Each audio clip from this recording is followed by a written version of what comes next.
পূৰণ মুকলি কৰেছি। তেখেতক আমি বিদ্যালয় তৰফৰ পৰা আন্তৰিক ধন্যবাদ জ্ঞাপন কৰিছোঁ।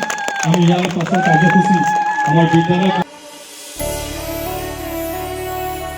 ইটাখোলা 2 নং প্ৰাথমিক বিদ্যালয়ত হাজী জুছুমুদ্দিন শেখৰ স্মৃতিত বিদ্যালয়ৰ তোৰণ উন্মোচন বিধায়ক পদ্ম হাজৰিকাৰ। নদুৱাৰ সমষ্টিৰ অন্তৰ্গত বৃহত্তৰ ইটাখোলা অঞ্চলৰ সৰ্বাংগীন উন্নয়নৰ হকে অহৰহ প্ৰচেষ্টা কৰা এগৰাকী বিশিষ্ট সমাজসেৱক সৰ্বৰাহী ব্যক্তি প্ৰয়াত হাজী জুছুমুদ্দিন শেখৰ স্মৃতি যুগমীয়া কৰাৰ উদ্দেশ্যে তেওঁৰ পৰিয়ালবৰ্গই আটকধুনীয়াকৈ সাজি উলিওৱা এখন সুন্দৰ তোৰণৰ লগতে বিদ্যালয়ৰ কণ কণ ছাত্ৰ ছাত্ৰীৰ দ্বাৰা তৈয়াৰ কৰা প্ৰাচীৰ পত্ৰিকাৰো শুভ উন্মোচন কৰে চতিয়া সমষ্টিৰ বিধায়ক পদ্ম হাজৰিকাই। ইয়াৰ পাছত বিদ্যালয়ৰ প্ৰেক্ষাগৃহত অনুষ্ঠিত হয় এক গাম্ভীৰ্যপূৰ্ণ তোৰণ উন্মোচন অনুষ্ঠানৰ। অৱসৰপ্ৰাপ্ত শিক্ষক মৃদুল নাথে আধৰা তোৰণ উন্মোচনী সভাৰ আদৰণি ভাষণ প্ৰদান কৰে বিদ্যালয়ৰ প্ৰধান শিক্ষক ৰাজেন্দ্ৰ কলিতাই। উন্মোচক তথা মুখ্য অতিথি হিচাপে উপস্থিত থাকি চতিয়া সমষ্টিৰ বিধায়ক পদ্ম হাজৰিকাই প্ৰয়াত সমাজসেৱক হাজী জুছুমুদ্দিন শেখে সমাজৰ উন্নয়নৰ ক্ষেত্ৰত আগবঢ়োৱা অনবদ্য অৱদানৰ বাবে অঞ্চলটোত তেখেতৰ কৰ্মৰাজি সদায় স্মৰণীয় হৈ ৰব আৰু তেওঁ সমাজখনলৈ দি যোৱা অৱদানে নৱপ্ৰজন্মক উৎসাহ যোগাব বুলি উল্লেখ কৰে। সভাত বিধায়কগৰাকীৰ লগত সংগ দি চতিয়া আঞ্চলিক পঞ্চায়তৰ সভাপতি লক্ষীকান্ত বৰাই প্ৰয়াত সমাজকৰ্মী হাজী জুছুমুদ্দিন শেখৰ কৰ্মৰাজিৰ বিষয়ে সুন্দৰ বক্তব্য প্ৰদান কৰে। উল্লেখযোগ্য যে প্ৰয়াত পিতৃৰ স্মৃতিত এইদৰে বিদ্যালয়খনত এখন আটকধুনীয়া তোৰণ উৎসৰ্গিত কৰিবলৈ পাই প্ৰয়াত শেখৰ পৰিয়ালবৰ্গই আনন্দ প্ৰকাশ কৰি অনুষ্ঠানত উপস্থিত থকা সকলোকে ধন্যবাদ জ্ঞাপন কৰে।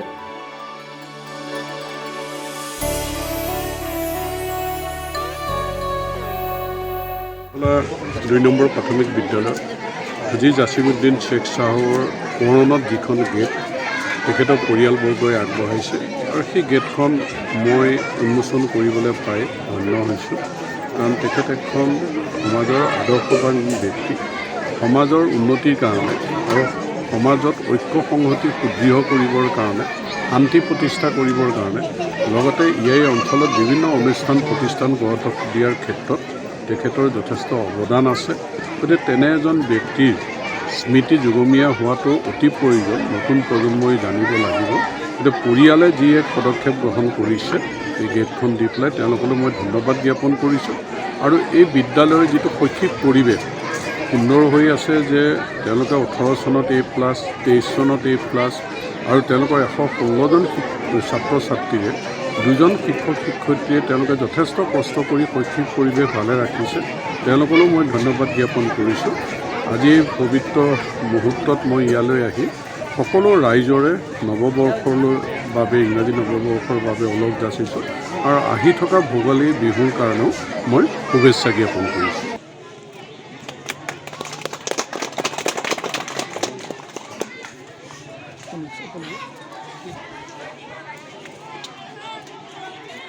জামুগুৰিহাটৰ পৰা চন্দন শৰ্মাৰ ৰিপৰ্ট, ডেমক্ৰেটিক আছাম।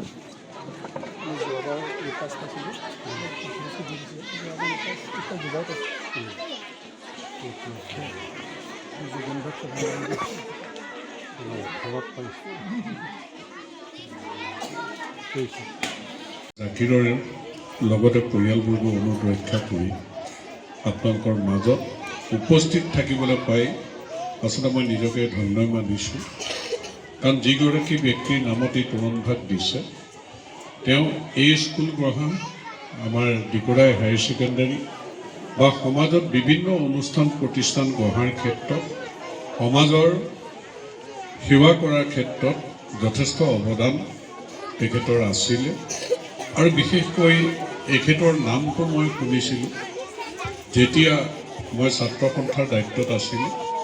অসম আন্দোলনৰ সময়ত এটা দুষ্ট চক্ৰই ইয়াত হিন্দু মুছলমানৰ মাজত এক সংঘাতৰ সৃষ্টি কৰিবলৈ ধৰিছিল বা আন্দোলনকাৰী আৰু ইছলাম ধৰ্মৰ মানুহৰ মাজত এক সংঘাতৰ সৃষ্টি কৰিবলৈ ধৰিছিল।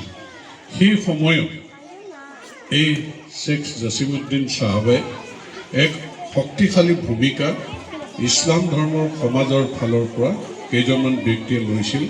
তাৰ ভিতৰত অন্যতম আছিল এই জছিমুদ্দিন চাহেব।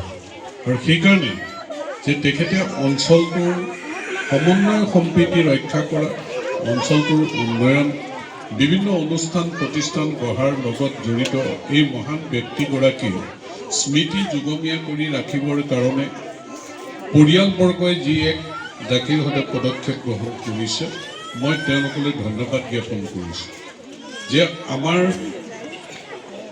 পৰিয়াল যিবিলাক মানুহে সমাজৰ কাৰণে কাম কৰে, সমাজৰ সেৱা কৰে, আমাৰ এখন ঘৰত 5 ধনী সেই কথাটোৱে তেওঁৰ স্মৃতি নাৰাখে, স্মৃতি জীয়াই ৰাখে। তেওঁ সমাজৰ কাৰণে কিমান কাম কৰিলে, আনৰ কাৰণে কিমান কাম কৰিলে, কিমান সেৱা কৰিলে, সেইজন ব্যক্তিহে সমাজৰ কাৰণে নমস্য ব্যক্তি। গতিকে আমাৰ জাকিৰহঁতে যিটো মহান কাম কৰিছে যে এই তোৰণখনে তেখেতৰ নামটো উঠি অহা প্ৰজন্মৰ মাজত অন্ততঃ সজীৱ হৈ থাকিব।